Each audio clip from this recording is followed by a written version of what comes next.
Pas de répit pour le nouveau ministre des Sports.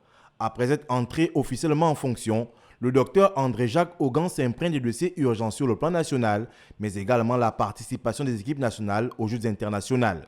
D'ailleurs, à quelques jours de la Coupe du monde de football des malentendants, le patron du sport gabonais a dévisé ce samedi avec la Fédération gabonaise omnisport pour personnes handicapées et l'Association gabonaise omnisport des sourds, alors que le Gabon doit prendre part au mondial en Malaisie du 23 septembre au 7 octobre 2023. J'ai reçu l'équipe des sourds-muets qui est qualifiée pour la Coupe du monde, donc en Malaisie.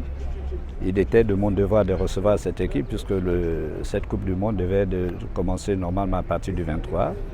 Et hier, j'ai eu l'occasion de discuter avec le président de la transition sur ce problème-là. Il m'a instruit effectivement de régler ce problème-là pour que cette équipe puisse s'envoler à prendre part justement à cette compétition.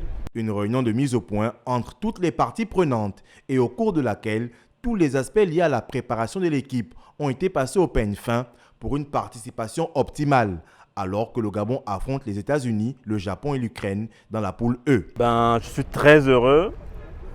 Le travail n'a pas été de tout facile, mais le fait que le ministre nous ait reçus ce jour me réjouit d'ailleurs. Nous continuons à travailler d'ailleurs et toutes les personnes qui nous ont aidés, nous n'avons pas abandonné, nous avons travaillé énormément pour avoir ce résultat-là. Donc nous remercions Dieu, merci beaucoup.